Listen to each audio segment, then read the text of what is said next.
자, 계속해서 역대기 유다 족속 북왕국을 제외하고 남쪽 유다를 중심으로 포로기 돌아와서 다시 정리한 계보를 쭉 이어가고 있습니다. 그래서 다윗의 계보 또 확대하면 유다 자손의 계보를 쭉 중심으로 이야기하고 있는데, 그래서 2장까지 유다 자손에 대해서 쭉 연결되어지다가 3장에 들어와서 유다 자손 중에서도 뿌리가 다윗의 왕족이죠. 다윗의 왕족의 계보를 지금 시작합니다. 그리고 4장에서 역시 다시 확대해서 유다 자손의 전체 계보를 쭉 얘기를 하고 있습니다. 그러니까 그런 배경에서 이제 4장에 오면 우리가 그 유명한 야베스의 기도 이렇게 나오죠. 야베스 워낙 유명하니까. 또 그러니까 야베스가 누구인지, 누구 후손이었는지 뭐 이런 것보다도 뭐 자세히 안 나와 있지만 그냥 앞뒤 배경 쭉 보면 이게 유다 자손인 것은 분명하죠. 이렇게 이해할 수 있어요. 야베스 그것만 기도 가지고는 잘 알 수 없지만 이게 유다 자손이었구나 이렇게 우리 쭉 볼 수 있습니다. 거대한 흐름 속에 이렇게 등장하게 되었다 이런 것을 알 수 있습니다. 이제 다윗의 이제 자손의 족보, 다윗 왕조니까 그 기준을 가지고 쭉 다윗 왕가의 족보가 나오고 있는데, 그러니까 결과적으로 다윗이 기준이죠. 왜? 다윗의 후손으로 오실 메시아, 또 메시아를 안에 있는 우리 구원받을 성도들까지 다 기준으로 말씀을 하고 있습니다. 그 뼈대가 쭉 그렇게 이어져 간다는 거예요. 다윗의 아들들을 이렇게 오늘 구분해 보면 제일 먼저 앞부분 나와 있는데 다 하면 좋겠지만 너무 길죠. 일단 제일 앞부분 머리처럼 다윗의 시작만 좀 보면 대충 어떤 흐름인가, 또 하나님 어떤 기준으로 역사를 보고 계시는가 이렇게 확인해 볼 수 있을 거라고 믿습니다. 다윗의 아들들 보면 굉장히 화려한 아들들이 있습니다. 겉으로 굉장히 화려했어요. 그러나 다 망했다. 망한 아들들, 우리가 아는 이름들이에요. 근데 또 반면에 좀 초라하고 또 아무것도 아닌 것 같아 보이지만 결국 하나님의 은혜를 구하고 하나님의 은혜를 입었을 때 하나님이 그들에게 그 위기 속에 생명을 주고 그리고 승리를 하게 됐다. 그러니까 결국 딱 역사는 그거죠. 하나님 덧셈 뺄셈. 인간의 우리 역사 과목은 하나님의 덧셈 뺄셈의 메시지를 가집니다. 숫자가 중요한 게 아니라 사람 숫자 큰 게 아니고 지금 화려한 거, 숫자 많이 갖고 있는 거, 그거 아무것도 아니라는 거예요. 딱 세상이 볼 때 쟤는 마이너스예요 지금. 제로도 안 돼. 마이너스 인생인 거예요. 누가 봐도. 근데 거기에 하나님의 덧셈을 하는, 하나님 더해지면 그는 영생이에요. 영생. 모든 승리가 되는 거예요. 근데 사람이 볼 때 너무 많은 플러스예요. 모든 걸 다 가졌어요. 근데 하나님이 거기 언젠가부터 동행하지 않고 하나님 뺄셈이 됐어요. 하나님 빠지셨어요. 그럼 어떻게 돼요? 그는 완전히 망한다. 인생 망한다. 자식도 망한다. 그게 원리예요. 원리. 영생은요. 우리가 볼 때 못되고 악하고 보세요. 푸틴이나 뭐 김정은이나 다 보세요. 완전 뭐 이건 뭐 그냥 나쁜 사람이야 이 정도가 아니죠. 거론하기도 싫잖아요. 그렇게 많은 사람을 죽이고 그래도. 근데 그가 하나님 덧셈하면 어떻게 돼요? 영생 구원이 있다고. 근데 우리가 볼 때 법 없이 살 것 같이 너무 착하고 너무 훌륭해 보여도 하나님 불신해, 믿질 않아요. 그런 걸 믿냐고. 다른 건 정말 흠잡을 수 없는데. 그러면 그 인생은요 지옥에 지옥, 망한다고. 그래서 우리 하나님 덧셈 뺄셈 하는 게 너무 중요한 거예요. 우리가 우리 자신을 봐도 부족하고 못나고 얼굴만 봐도 언젠가보다 질서가 없어지잖아요. 거울 보면 막 질서, 그 균형이 맞았는데 이렇게 되고 또 눈 자다 나오면 눈이 이렇게 딱 떠졌는데 잘 안 내려와 또. 뭐 하나 눌렀다가 마스크 자국이 또 한참 2시간 가야 돼. 쭈글쭈글 생기고 주름만 생기고. 이게 무슨 구원을 주겠어요 여기. 10원도 안 되는데 구원을 주겠어요 여기다가. 근데 하나님 딱 덧셈 되면 영생, 구원, 영광, 신부다 하고 천국에서 막 그렇게 흠모하는 자가 된다고. 여러분 사도 바울, 다윗 엄청난 분 아니에요? 그분들이 엘리야, 모세 다 포함해서요. 그분들이 지금 천국에 우리를 부러워한다고, 흠모한다고. 왜? 마지막 때 사람이니까. 자신들의 자기 신의 당대에 엄청난 일을 하고 하나님의 인정을 받았던 사람이라도 그 기회를 안 줬어요. 이 마지막 때 하나님 영광하고 기뻐하는 일을. 우리는 그 자리에 있단 말이에요. 얼마나 귀한 기회입니까? 그래서 하나님의 덧셈, 뺄셈 정말 중요해요. 세상에 아무것도 없는 사람 같아도 덧셈이 있으면 영생, 그 즉시 영생 인정, 흠모한 자가 된다고. 근데 그에게 모든 걸 다 가진 자가 어느 순간 하나님과 멀어져 가고 하나님이 빠지신 줄도 모르고, 삼손이 그랬죠. 블레셋이다 그러니까 아유 귀찮아, 저것들 내가 처리해줄게. 그래서 나왔는데 성경 뭐라고 그랬어요? 하나님 신이 떠난 줄도 모르고 설치되자 나와서 똑같이 힘쓰면 되는 줄 알고 뒤지게 두들겨 맞고 끌려가고 그러잖아요. 가장 미련한 거예요. 하나님 떠난 줄도 모르고 하나님 뺄셈인데 하나님 빠지셨는데 뭘 되는 것처럼 설치는 인간, 가장 비참해지는 거 아니겠습니까? 우리가 그렇다라는 거죠. 화려한 것들만 추구하면요 반드시 허무해집니다. 나부터가 본질이 아니니까 화려한 것만 추구하다. 내 하나님을 사모하고 하나님을 붙드는 일, 하나님의 덧셈을 해야 돼요. 덧셈을 하면 30배, 60배, 100배라는 곱셈으로도 안 되는, 2배씩 해가는 곱셈도 안 되는 엄청난 결실이 있더라.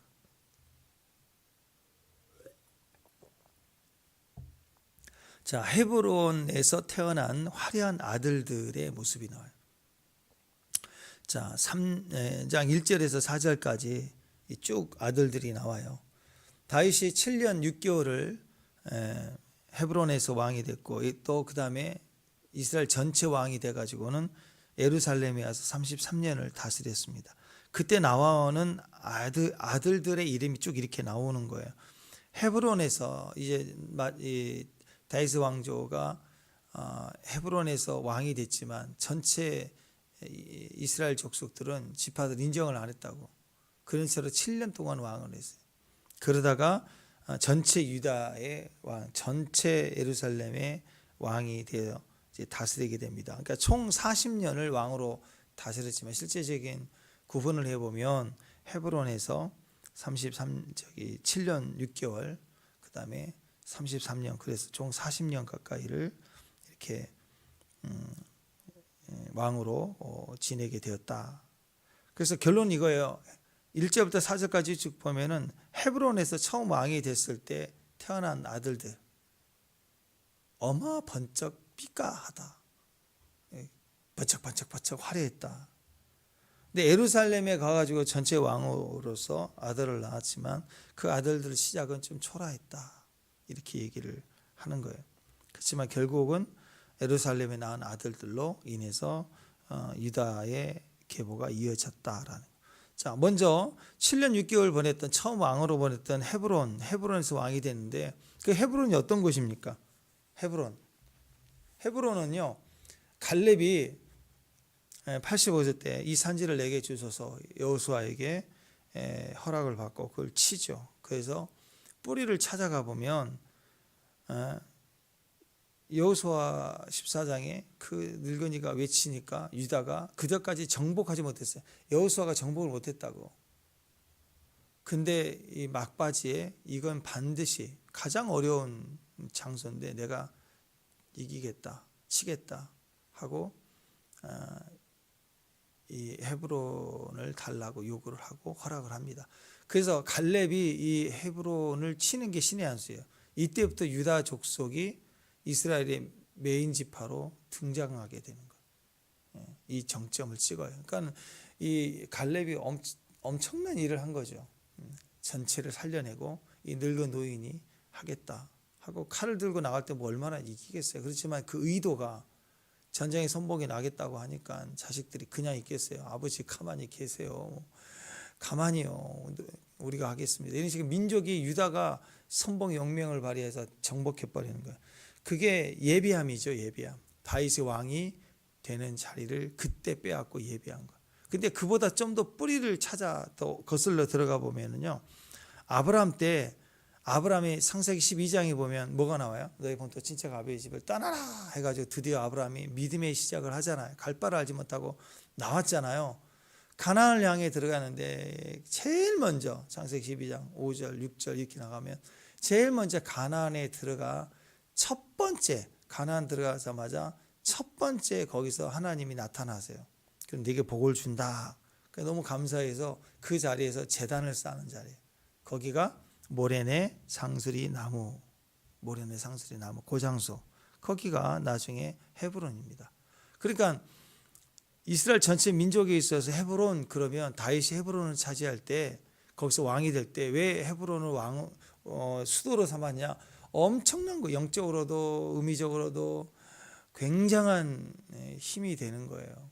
그러니까 유다 족속의 왕으로서 자기 선조인 갈렙이 차지한 땅, 그 너머 정통성 가진 아브라함이 첫 번째 제단 쌓은 모래 상수리 나무, 모래 상수리 나무 아래, 그 굉장한 의미가 있는 거. 그것이 헤브론이라. 거기에 왕관을 썼다고. 얼마나 의미가 큽니까? 거기서 이런 장소에 이제 드디어 10년 이상 방황하는 이 다윗의 삶이 끝나고 드디어 왕으로서, 이제 드디어 이스라엘 왕으로서 예언이 성취되는 그 첫 번째 수도, 그게 헤브론이었다. 거기서 아들을 낳았으니 얼마나 안정감 있고, 이제 내 집 마련한 것처럼 첫 입주한 날 아니에요. 그런 것처럼 거기서 아들이 태어났다 그러면 얼마나 되게 좋아 보입니까? 정통성도 있어 보이고 멋지고 아이들도 잘났다 이거예요. 반면에 그 당시에, 지금 예루살렘 그러면 전 세계 내 마음의 장소, 하나님의 중심이고 심장이고, 예루살렘 지금도 그런 곳이지만, 그 당시, 요 당시 다윗의 당시 때만 해도요, 예루살렘은요 그냥 아무것도 초라한 곳이에요. 아무것도. 그거 여부스에게서 다윗이 나중에 빼앗아 가지고 그리고 그를 수도로 삼았다고. 그러니까 그 당시는 그냥 황무지 같은 거라고, 의미가 없는 곳이라고. 근데 다윗이 이제 그것을 차지하죠. 그것도 의미가 있어요. 다윗이 차지해 수도를 삼았던 예루살렘이 영원한 도성으로 이어지는 것으로 보게 됩니다. 자, 그래서 다윗이 여부스 쪽에서 빼앗아 처음으로 수도로 옮긴 곳이 예루살렘인데, 당시만 해도 그런 개념이, 오늘 두 가지 성이 나오죠. 헤브론과 예루살렘. 예루살렘은 지금은 영적 의미가 있지만 그 당시는 헤브론 너무너무 화려하고 정통성이고 옛 수도, 옛 성지 뭐 이런 거고, 예루살렘은 당시만 해도 대단한 곳이 아니었어요. 자, 그래서 거기서 태어난 아이들의 모습을 오늘 성경은 이렇게 구분합니다. 자, 보십시오. 암논, 다윗의 첫 번째 아들, 첫 아들, 굉장히 귀하죠. 첫 아들. 근데 나중에 어떻게 돼요? 이복 동생 그 다말을 범하고, 그 다음에 억지로도 얻으면 줬을 텐데 그냥 던져버리고, 취하고 나서는 던져버리고, 욕보인 거죠. 그런 배경에서 또 자기 그 동생 압살롬이 복수할 기회를 삼아가지고 죽이니까 죽임을 당하고, 비참하게 가는 거죠. 비참하게. 굉장히 화려한 달리기, 그리고 바톤을 이어줬는데 헛짓거리 하다가 죽었다. 비참하게 첫째 아들이. 또 압살롬 나오죠. 압살롬. 성경에 얼마나 압살롬 멋지게 묘사가 됩니까? 심지어 잘생겼다 뿐만 아니라 머리카락이 남자인데 차랑차랑 탁 흔들면 막 청청청청 막 피아노 소리가 나. 우리 최권사님 지나가면 그 가방에 그 자꾸 소리가 난 것처럼, 이 남자인데 머리카락이 너무 차랑차랑차랑, 뭐 샴푸 광고하면은 뭐 그냥 차랑차랑 할 만큼 나왔단 말이야. 근데 결국 어떻게 자기 암놈 죽이고, 나중에는 아버지도 죽이겠다고 달려들고 반역하고, 결국 그 자랑하던 머리카락이 도망가다가 나무에 딱 걸려서 죽고, 매달려 드렁드렁 매달려 죽고. 비참하잖아요. 하나님 빠지면 이렇다고. 하나님과 함께 할 때는 이렇게 화려하기 시작해도 하나님 어느 순간 빠져버리는 인생들은 결국 이렇게 무너지게 된다라는 것이죠. 그러니까 압살롬 보세요. 암논 처음부터 그런 거 아니었지만 아버지 다윗의 총애를 입었지만, 압살롬 죽었을 때 다윗이 얼마나 울어대요. 제일 총애했던 아들은. 근데 암논의 불의를 가지고 딱 보더니 이건 정의롭지 못해. 공의, 정의, 차별, 적폐, 청산. 내가 이 불의를 해결하겠다. 그리고 결국 그 화살이 뭐예요? 이렇게 불의한 건 다 아버지 때문이다. 이렇게 자기 논리가 그런 거잖아요. 결국 다 치고 나가는 거 아니에요. 다 죽이려고 하잖아요. 그러니까 이 암논보다 더한 놈이 더 나쁜 놈이 돼버리는 거예요. 이 압살롬이었어요. 선악을 판단하는 게 그게 죄예요. 죄. 정의를 실현하자. 그러면 대부분 그렇게 하는 사람 특징은 다 기준이 자기예요. 자기 기준을 가지고 정의를 외쳐요. 사람들의 기본적인 억울함, 차별을 이렇게 들쑤셔가지고 확대해서 그것을 없애는 게 정의인 줄 안다고. 그러면 자꾸 정의, 차별 이렇게 막 없애자 이런 얘기를 한 사람들에게는 뭐가 나냐면 압살롬 냄새가 나요. 압살롬의 냄새. 저거 더 나쁜 놈이 되겠구나. 이렇게 보면 뻔해요. 뻔해요. 근데 오늘 투표가 중요하다 이거예요. 투표하셔야 됩니다.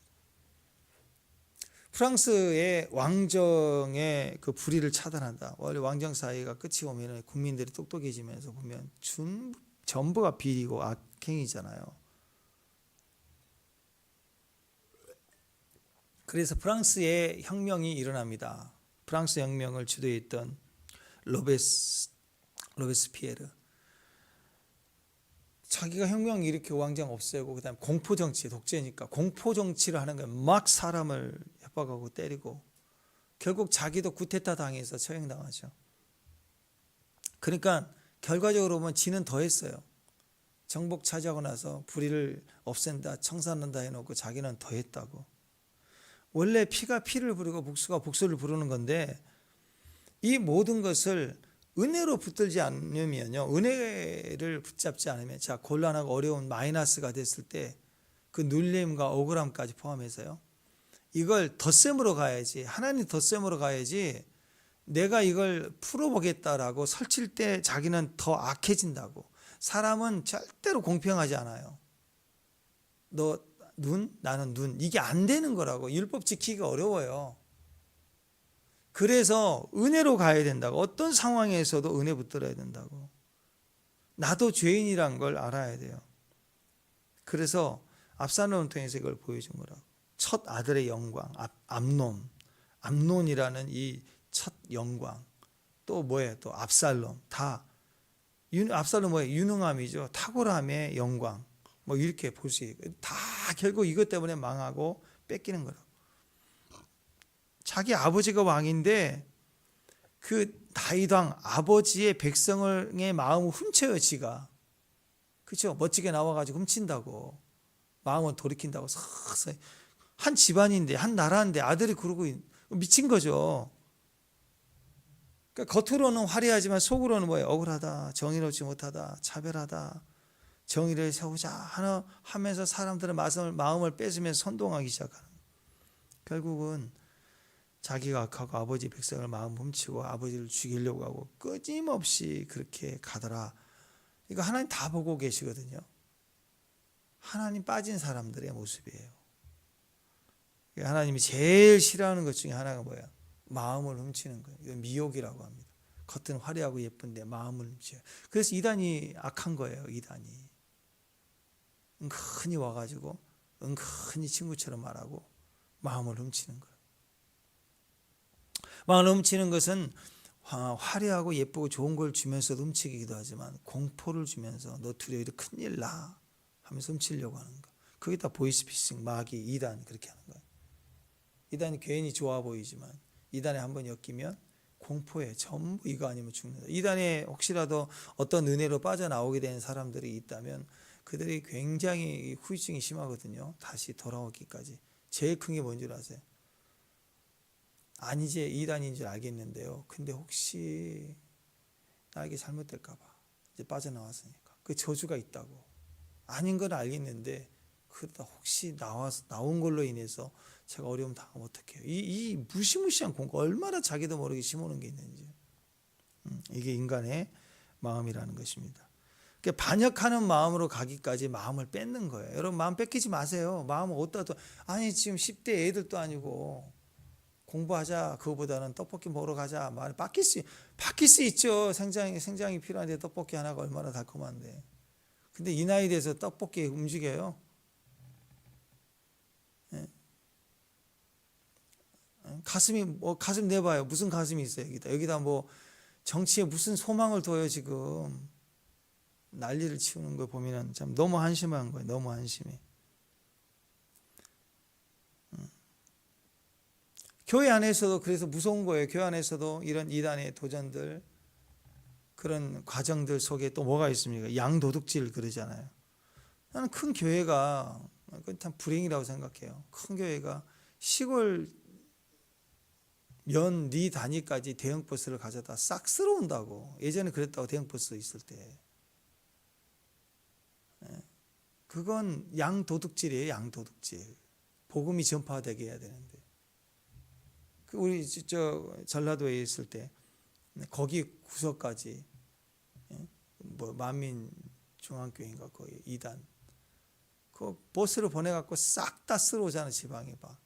그게 정상인 교회가 아니에요. 대형 교회도 마찬가지고. 그러니까 여러분, 어떻게 해서든지 믿지 않는 가족을 위해서 얼마든지 전도의 대상이 우리 주변에 많아요. 지나가서 만나 얼굴 보게 되는 세탁소 아저씨, 다 전도의 대상이라고.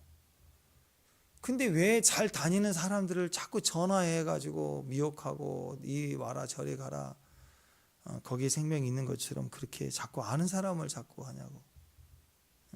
하나님 앞에 서야 됩니다. 그러니까 이거 굉장한 의미가 있어요. 양도둑질. 성도들을 미혹해서 교회를 끌어오는 거. 그럼 어떻게 되죠? 그 교회는 무너지게 되죠. 자신의 선택과 자기의 성장 과정과 비전과 이런 부분에 대해서 또 자라야 될 교회가 있지만 또 동행해야 될 교회가 있고 섬기는 교회가 있고 다 있을 수 있죠. 근데 그런 걸 얘기하는 게 아니라 이단 사냥꾼처럼요. 이렇게 자꾸 미혹하고 뱀에어처럼 들락날락하고 자기가 뭔데 잘 다니는 사람을 다른 교회 또 옮기라고 얘기를 하고 왜 그렇게 하느냐? 그건 하나님을 몰라서 그런 거예요. 하나님 얼마나 그걸 찢어지는 걸 싫어하는데. 두 아들이 싸워봐요. 부모 마음은 찢어진, 누가 옳고 그리고를 떠나서 찢어지면 속상하다고. 싸우면.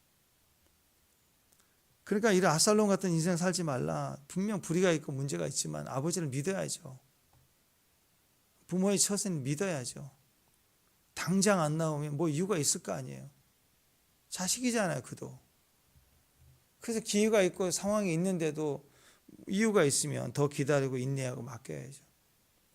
근데 자기가 나서서 철쳐버리고 도망가 버리고 그러면 다 같이 망하는 가정이 돼버린다. 또 화려한 세 번째 아도니아 나오죠. 아도니아. 자기가 왕 될 줄 알았어. 자기가 왕이다 하고 선빵을 날렸어요. 그러다가 실패했어. 한 번 더 살려줘. 기회를 줘요. 기회를 줬는데 또 뭐해? 나중에 슬그머니 와가지고 아버지 다윗의 첩을 주세요. 또 요직거리 했네요. 요 한마디 이러다가 솔로몬이 당장 죽여라 하잖아요. 자, 다윗의 유명했던 화려했던 가능성 있는 아들들은 다 이렇게 비참하게 끝장나고 맙니다. 반면에 예루살렘에 와서 드디어 초라하게 시작된 아들들, 밧세바의 아들들. 자, 보세요. 예루살렘에 얻었던 대표적인 아들들이 바로 밧세바의 아들들이죠. 우리가 밧세바의 죄에 대해서 우리가 다 알고 있죠. 간음이에요. 그러면 다윗만 간음인가요? 우리 다윗만 간음이라고 생각하는데 밧세바는 간음이 안 됐나요? 다 같은 간음이에요. 자, 왜냐하면 다윗의 왕가를 중심으로 하기 때문에 의도적으로 뺀 거지만 사실 이 죄 문제가 있다고. 포커스를 밧세바에 두고 얘기한다면 누구 아들이야? 다윗의 아들 대단하다. 근데 아니 엄마가 누구냐고. 어디서 태어났냐고. 그러면 예루살렘에 태어난 아들들 밧세바예요. 밧세바의 아들들, 우리아의 아들들 이렇게 보인다고. 밧세바를 우리아의 아내로 소개하면 그 꼬리표가 끊임없이 따라다니면서 딱 출신이 벌써 에이 지저분해. 이렇게 사람들이 인식이 되는 거예요. 5절을 보십시오. 5절 읽습니다. 5절. 예루살렘 시작.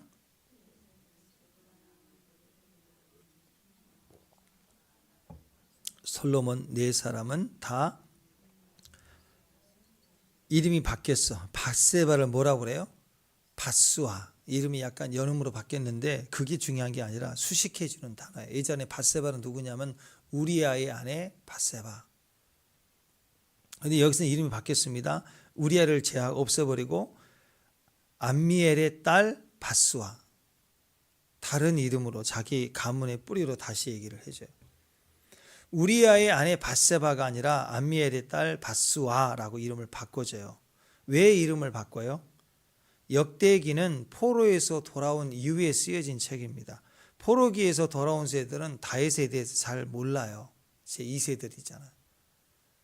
다윗의 왕조의 뿌리를 그대로 잇고 이어져서 예루살렘에 자란 세대들이 아니라 포로로 잡혀가 폐쇄가 됐기 때문에 그때 태어난 세대들은 아버지로부터 자기 민족에 대해서 그 화려했던 다윗에 대한 영광과 이야기들을 듣고 자란 아이들이에요. 그리고 그들이 돌아왔어요. 역대기를 다시 쓰면서 신앙의 기준을 가지고 민족이 다시 재건되고 세워져 가는데 물어볼 거 아니에요. 역대기 읽을 때마다 우리아의 아내 밧세바로 말미암아 다윗의 아들을 낳았도다. 그러면 물어볼 거 아니에요. 어떻게 우리 조상 우리의 왕 중에 대왕인데 다윗이 우리아의 아내에게서 아이를 낳을 수 있나요? 불의하잖아요. 어떻게 우리아의 아내 그랬으니까 밧세바는 우리아의 아내인데 놈의 남편이 있는 아내에게서 자기 아들을 낳을 수 있는 이게 다윗의 왕조이고 우리 민족의 뿌리가 되나요? 이렇게 나올 거 아니에요. 밧세바에게 남편이 있었다라고 하는 말을 계속 쓸 거 아니에요. 그래서 밧세바의 이름으로 불려지는 순간 그게 지저분하고 상처가 있고 구설수가 있고 옛날 얘기다 하면서도 떳떳하지 못하고 판단받게 되고 이런 모습이 될 거 아닙니까?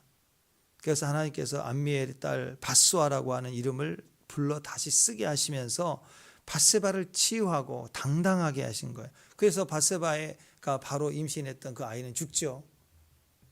그리고 다윗이 회개하고 철저히 다 끊어주고 똑같이 하나님 새롭게 하십니다. 그리고 나서 다시 왕으로 모셔 올라가잖아요. 그리고 나서 태어난 밧세바의 아들이 4명의 아들을 낳습니다. 그래서 밧수아라고 소개하는데 밧세바입니다. 우리가 알기를 솔로몬이 그 아들이다. 요것만 알고 있는데 밧세바는요, 이 밧수아는요 4이나 낳았어요. 아들을 많이 낳은 거예요. 다른 부인들보다. 그래서 시므아, 소밥, 나단, 솔로몬 이렇게 나오죠. 솔로몬이 넷째예요. 넷째. 5절 다시 보세요. 예루살렘에 낳은 아들은 이라니 첫째가 누구예요? 시므아, 소밥, 나단, 솔로몬 이렇게 4명을 낳았다. 지금 제일 막내예요. 그러니까 솔로몬이 왕이 되려면 위에 어마어마 화려한 형들 다 빼고 나서도 지금 4명이나 자기 4명 중에서도 제일 막내라고. 우리가 숫자적으로 계산해 보면 왕이 될 수 없는 순위가 그래요. 안 되는 상황이라고. 이것까지도 하나님이 왕으로 세웠다. 이 과정에서 알 수 있는 거, 이름을 바꿔줬다는 것은 치유와 인정과 회복입니다. 여러분을 하나님이 이름을 바꿔줬다. 아브라함 다 마찬가지예요. 이름을 바꿔주는 것은 이전에 그 문제를 질질 끌지 않겠다. 끝났다. 너는 이 문제 자유하다. 여러분 우리 이름 바뀌었죠? 우리 이름 새 이름을 받았어. 예수 그리스도 안에 있는 이름으로. 우리 이름이 기록됐다고.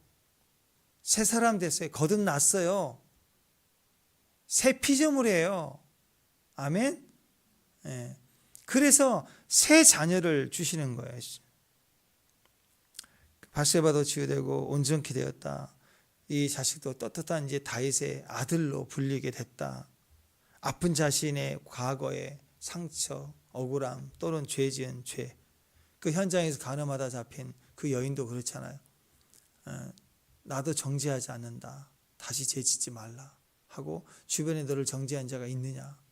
없지. 다시 죄 짓지 마. 나도 정죄하지 않는다. 넌 다시 새로운 내 이름이야. 다시 세워주는 거예요. 주님 앞에 오면 하나님이 덧셈이 되면 결산은 영생의 새로운 이름이에요. 새 이름을 가져요 우리가. 예루살렘도 새 예루살렘이라고, 새 하늘과 새 땅이라고. 그러니까 여러분, 하나님 우리를 치유하십니다. 우리가 온전케 하시는 분이세요. 아멘. 시편에 보면 시편 51편 1절에 보면 다윗이 이 부분을 얘기하잖아요. 하나님이여 주의 인자를 따라 내게 은혜를 베푸시며 주의 많은 긍휼을 따라 내 죄악을 지워주세요. 그러니까 이게 회개예요. 하나님 저를 용서해 주세요. 저는 죄인입니다. 나를 불쌍히 여겨주세요. 그러면 하나님 덧셈이 되는 거예요. 덧셈 계산 이렇게 하는 거예요. 그러면 하나님 더해지는 거예요. 플러스가 되는 거예요. 내가 1인데 플러스가 되면 2가 되는 게 아니라, 또 내가 마이너스인데 플러스면 여전히 신용불량이 되는 게 아니라, 주님은 퍼펙트 100이라고 100점이에요. 마이너스도 100점이 되는 거고 1이면 101이 되는 거고 완벽한 플러스의 영역으로 들어가게 되는 거예요. 이게 하나님 계산입니다. 그러니까 나를 불쌍히 여겨주세요 하고 내 불행의 상황에 내 이름이 이렇습니다. 불의한 자입니다. 그러면 주님이 그 이름 부르지 마. 너는 나의 새 이름이야 하고 덧셈해져요. 아가서에 보세요. 이름이 얼마나 많이 바뀌어요. 너는 내 사랑 나의 어여쁜 자야. 나의 누이. 계속 많아지죠.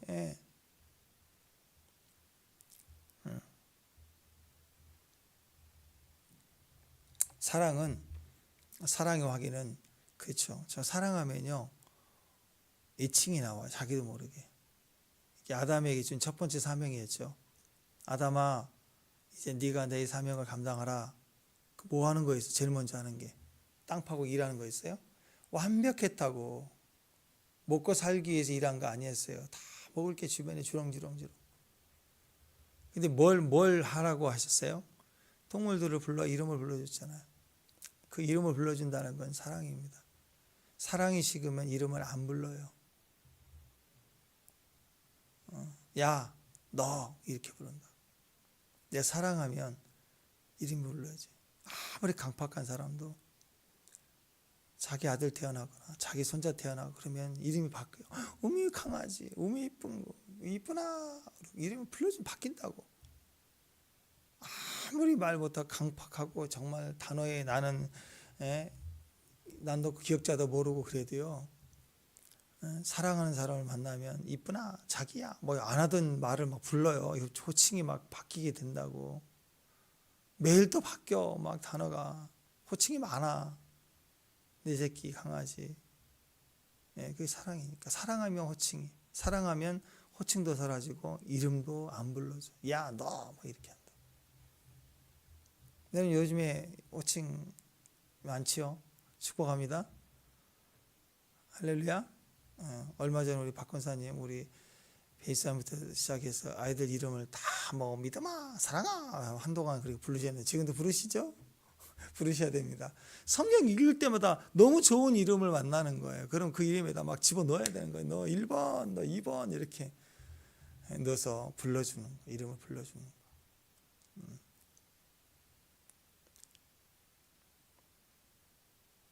다윗이 그랬습니다. 철저히 깨지고 주님 앞에 돌아오면서 하나님 앞에 엎드려지니 이름이 달라지는 거예요. 야곱도 야곱 너는 아니야. 너는 이스라엘이야. 아브라함이야. 이름을 불러주신다. 바리새인들 오늘 보세요. 주님 앞에 바리새인은 어땠어요? 항상 기도가 뭐였어요? 나는 죄인입니다. 나를 불쌍히 여겨주세요. 아니었죠. 뭐였어요? 나는 금식도 합니다. 11조도 잘 드립니다. 나는 문제가 없습니다. 나는 저와 같이 아니함을 감사합니다. 이게 감사했다고. 그러면 주님이 뭐라고 그래요? 그래 네가 잘한 거 그것도 잘못된 건 아니죠. 잘한 건데 그저 금식을 했으니까 11조에 한 것까지 부정되지는 않아요. 그게 뭐라고 그런지 아세요? 이미 너는 너의 상을 받았도다. 끝이야. 자랑하면서 한 거에 대한 걸로 끝. 땡이에요. 땡. 받을 게 없어요. 더 이상. 그냥 끝이에요. 한 끼 먹고 소화되면 끝이잖아요. 영생이 아니라는 거죠. 너는 이미 자기 상을 받았느니라. 우리 인생에 내 계산 덧셈은 다 이렇게 없어지는 거라고. 하나님 계산만 남아요. 하나님 계산하는 방법 어떻게 한다고요? 나는 죄인 중에 괴수입니다. 나를 불쌍히 여겨주세요. 하나님 도와주세요.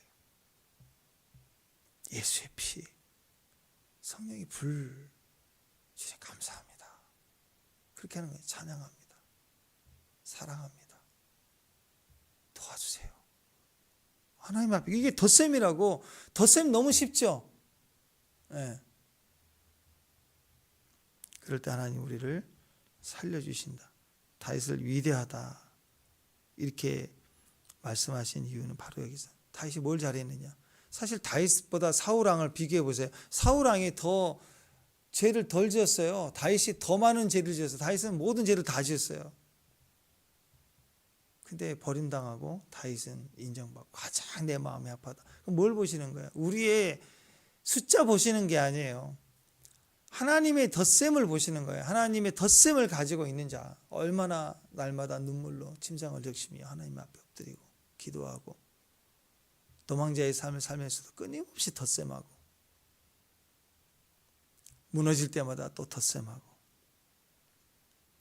나는 나의 죄악을 기억합니다. 나의 넘어짐을 기억합니다. 그래서요, 바세바가 범죄하고 난 다음에 저격하고 나온 선지자 이름이 뭐예요? 나단이죠, 나단. 인간적으로 보면 내가 왕인 나에게 그런 소리 하는 선지자 이름 듣기 싫겠죠. 나단의 나자도 듣기 싫을 거야. 과연 그렇게 됐지만 싫어. 아주 그냥 꼬장꼬장하고 끝까지 물고 떨어지고 끝까지 지적하고 나 싫어. 저런 사람 짚고 넘어가는 사람. 난 나자 싫어. 나자. 그랬을 수도 있는데 아니죠. 다윗이 그 셋째 아들 이름을 나단으로 불렀다고. 나단. 그건 뭐예요? 나단을 생각할 때마다 이름이 같으니까 항상 생각할 때 무슨 생각? 나단 선지자를 생각하겠죠. 그죠? 그러니까 그래. 주님, 저는 원래 내가 이런 놈이었습니다. 나는 나의 넘어짐을 기억하겠습니다.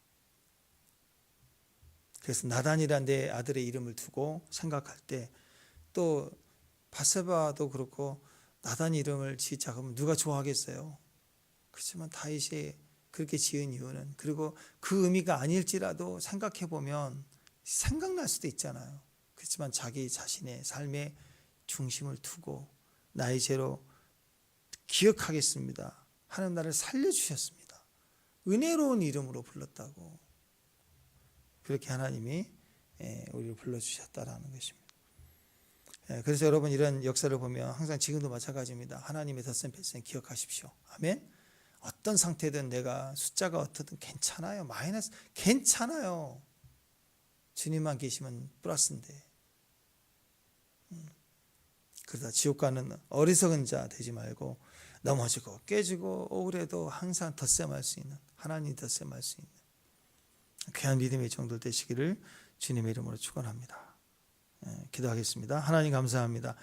주님으로 늘 덧셈할 수 있는, 주님 빠지면 모든 게 다 망하는 그런 어리석은 자 되지 말고 하나님으로 덧셈하며 항상 영생이 될 수 있고 기록된 이름으로 살 수 있는, 그리고 우리 자신을 항상 주님 앞에 고백할 수 있는 지혜로운 귀한 종들로 서게 하옵소서. 예수님 이름으로 기도합니다.